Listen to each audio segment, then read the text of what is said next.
আসসালামু আলাইকুম রহমতুল্লাহ।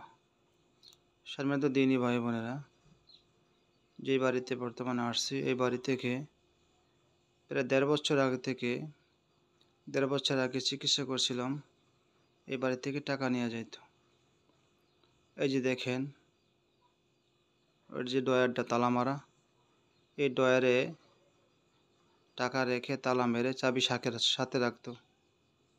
চাবি কেউ নিত না, তো এখান থেকে টাকা নিয়ে যাইত। এই টাকাটা নিত জিনে, যেহেতু ওনারা বাড়িতে দুইজন লোক থাকে, টাকা নেওয়ার মতো কেউ নাই। তো এর আগে আপনার টাকা নিচ্ছে কত?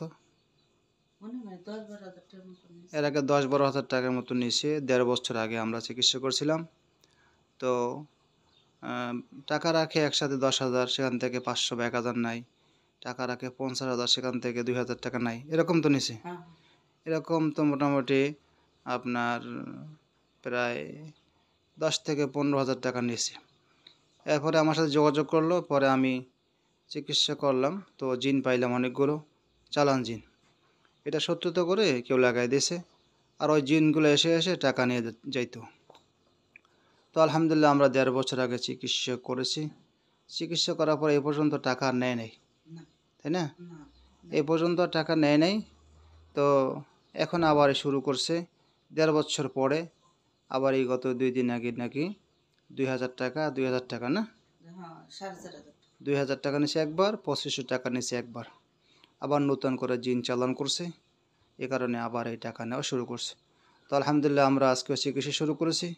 আমরা আবার নতুন করে কিছু জিন পেয়েছি, যেগুলো চালান করে আবার লাগাই দিয়েছে। ওই জিনগুলো এসে আবার টাকা নিয়ে যাচ্ছে। এই যে আমি দেখাচ্ছি আপনাদেরকে, এই যে দেখেন ডয়ার,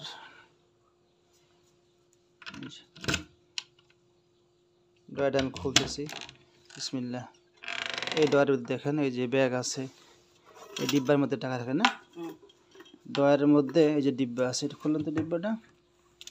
হ্যাঁ, এই যে দেখেন টাকা, এই যে ভিতরে টাকা রাখে। এখানে টাকা রাখেন, এখান থেকে নিয়ে গেছে 2500 নিয়ে গেছে। এই দেখেন এইখানে এটার মধ্যে থাকে, এটা নাই নাই নাসালি, এখানে টাকা আছে না? হ্যাঁ 20 টাকা। এইখানে এই যে দেখেন আলমার, এই যে এটাকে কি বলে, সুকেস। সুকেস। সুকেসের ভিতরে অর্ডবের ভিতরে এই যে ব্যাগ, এই যে ব্যাগের ভিতরে টাকা চিন দেওয়া আটকানো, এখান থেকে টাকা নিয়ে গেছে। এটা অনেকে বললে বিশ্বাস করবে না, যে বলবে এগুলা ভুয়া। আসলে দেখেন এটা কতটা সত্য, কতটা বাস্তব, যে এখান থেকে টাকা নিয়ে যায় জিনে। এই যে ভিতরে ব্যাগ, এই যে ব্যাগের ভিতরে টাকা, এই যে ব্যাগের ভিতরে টাকা, এখানে টাকা আছে, এইখান থেকে টাকা নিয়ে যাচ্ছে। তো এরকম শুধু এই বোনের বাড়িতে না, এরকম আমাদের কাছে অনেক পেশেন্ট আছে, অনেক রোগী আমাদের কাছে আসে, যাদের এরকম ঘরের ভিতরে, আলমারির ভিতরে, শোকেসের ভিতরে টাকা রাখে, সেখান থেকে টাকা নিয়ে যায়। তো আলহামদুলিল্লাহ আমরা 1.5 বছর আগে কাজ করছিলাম, চিকিৎসা করছিলাম। তো 1.5 বছর আগে আপনার চিকিৎসা করার পর থেকে এই পর্যন্ত টাকা নেয় নাই। আবার এই মাত্র 2-3 দিন হয়েছে টাকা নেওয়া শুরু করছে। তো আলহামদুলিল্লাহ আমরা গতকালকে কাজ করছি, কয়েকটা জিন পাইছি, আটক করছি। আলহামদুলিল্লাহ এখন আবার বন্ধ হয়ে যাবে।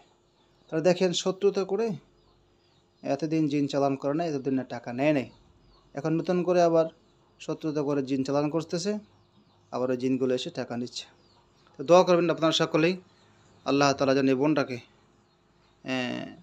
এই বোনটা অসুস্থ, উনি তো জিন্নাতে রোগী ছিল, আমরা চিকিৎসা করছিলাম, আলহামদুলিল্লাহ সুস্থ হয়েছে। এখন আবার আর্থিকের উপরে, আগে ওনাকে কষ্ট দিয়েছে চালান জিনের মাধ্যমে, শারীরিক কষ্ট পেয়েছে, এখন আবার জিন চালান করে টাকা নিচ্ছে, এখন আবার আর্থিক ক্ষতি করতেছে। আল্লাহ তাআলা তাদেরকে হেদায়েত দান করুক, তাদেরকে দিনের বুঝ দান করুক। এই যে আমার বোনটির জন্য সবাই দোয়া করবেন। আল্লাহ তাআলা যেন ওনাকে সুস্থ করে, এবং আল্লাহ তাআলা ওনাকে সুস্থ করে, এবং আল্লাহ তাআলা যেন এই যে জিন্নাতের মাধ্যমে যে টাকা পয়সা নিয়ে যাচ্ছে, এই ক্ষতি থেকে আল্লাহ তাআলা যেন ওনাকে হেফাজত করে। আমিন। আসসালামু আলাইকুম রহমতুল্লাহ।